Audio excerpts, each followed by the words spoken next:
Bem-vinda à aula da Paula. A gente está conversando sobre a mulher que tem uma tendência, né, a ter um excesso de insulina, que seria aquela mulher com tendência para engordar, dificuldade para emagrecer, tendo dores crônicas pelo corpo, alterações psiquiátricas de depressão, ansiedade, aparecimento de novas doenças, doenças crônicas. E depois que a gente descobriu que a gente está nessa fase de resistência insulínica, o que fazer, né? Então, como que eu mudo a minha alimentação para diminuir a produção de insulina? A insulina ela só vai ser produzida se a gente comer açúcar, tá? E o açúcar, ele pode ser tanto doce quanto salgado. Então, um sinônimo de açúcar, né, uma palavra que significa açúcar, são os carboidratos. Como eu consigo identificar quais são as comidas que têm muito carboidrato? Eu criei uma regra, que foi da minha cabeça, não sei, pela observação, mas eu acho uma regra fácil de conseguir explicar, né, em quais são as comidas que são ricas em carboidrato. Então, basicamente, é tudo que é ou branco ou amarelo e que vem do mato. Então, o açúcar que vem da cana-de-açúcar, ele não é branco, não vem da cana, que vem do mato, é açúcar puro. A batata não é amarela, não vem do mato, açúcar puro. O milho que faz o cuscuz não é amarelo, não vem do mato, açúcar puro.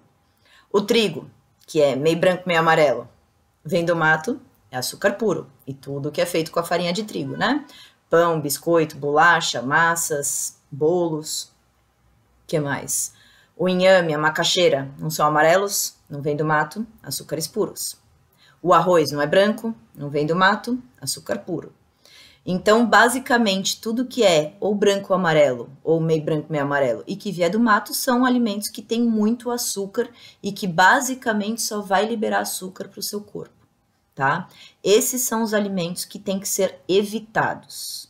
Dentre os alimentos que são brancos e amarelos, você tem alguns que têm fiapo, né? Então, batata doce, macaxeira, inhame, são alimentos que têm aqueles fiapinhos no meio deles.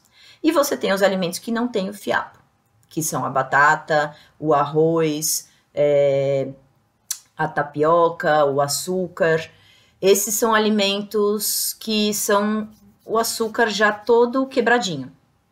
Desses, o que tem fiapo é menos pior do que os que não tem fiapo, porque a gente tem que digerir o fiapo, e quando a gente tem que digerir, a gente demora mais para absorver esse tipo de açúcar, então eles fazem menos pico de açúcar no nosso sangue.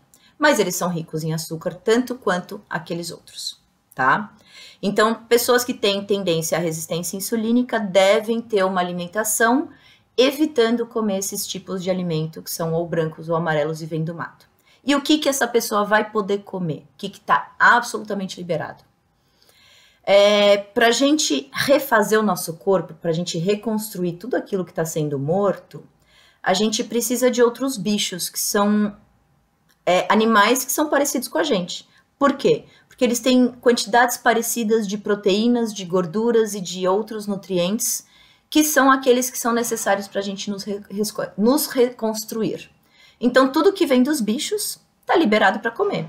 Carne vermelha, carne branca, peixe, maçunim, sururu, camarão, insetos, se você for uma pessoa adepta, que mais? Enfim, qualquer coisa que venha dos bichos, que são alimentos ricos em proteínas, são normalmente baixos em carboidratos, em açúcares. E esses alimentos você pode comer o quanto quiser, que não vai interferir na produção de insulina, porque ele não tem açúcar, não vai fazer a insulina ser produzida. Coisas que venham dos bichos, então o ovo não vem da galinha, também pode comer o quanto quiser. O leite, o queijo já tem um pouquinho mais de açúcar, mas por essa regra, só para ficar fácil, também está mais liberado, tá? O que eu vou usar de acompanhamento para esses bichos, né? Para essas coisas que têm bastante proteína? Coisas que não sejam nem brancas e nem amarelas e que venham do mato. Então, os matos, né? Alface, repolho, espinafre, como que é? A selga, é isso, a selga, às vezes me dá uns brancos aí. Qualquer folha, né? Folhas verdes escuras, tomate, chuchu, abobrinha, pimentão, abóbora, cenoura. Abóbora e cenoura tem um pouquinho mais de carboidrato, mas tem um monte de vitaminas, então faz bem colocar dentro da alimentação. Então, todas essas coisas coloridas. Das frutas, as frutas que são doces, a gente evita mais. E as frutas que são menos doces, a gente tem mais liberdade de comer. Da fruta é muito mais pelo paladar e das coisas salgadas mais pelas cores, tá? Isso é uma regra geral para a pessoa que tem a resistência insulínica ter uma noção do que ela pode comer mais e do que ela pode comer menos. Eu vou aqui indicar 2 colegas que são muito, muito bons médicos e bons professores, que é o Dr. Rodrigo Bomeni, eu vou deixar escrito os nomes deles aqui nos comentários, e o Dr. José Carlos Souto.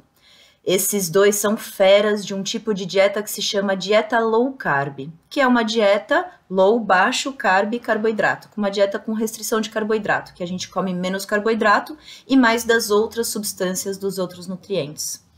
Esses 2 médicos, eles têm muitos materiais fantásticos na internet que eu recomendo que vocês assistam no YouTube, no Instagram. Se puderem fazer os cursos que eles administram, eu super recomendo, porque eles são pessoas muito didáticas para ensinar as pessoas que têm esse problema da resistência insulínica como lidar com isso no dia a dia. Não só na escolha das comidas, como na parte psicológica que existe nas dificuldades de mudanças desses hábitos de vida, tá bom? Então aqui foi mais um geralzão para as pessoas que sofrem desses problemas da resistência insulínica, como elas podem fazer para escolher mais racionalmente o que elas vão comer, para que elas tenham menos os desconfortos dessa doença de base que está se manifestando.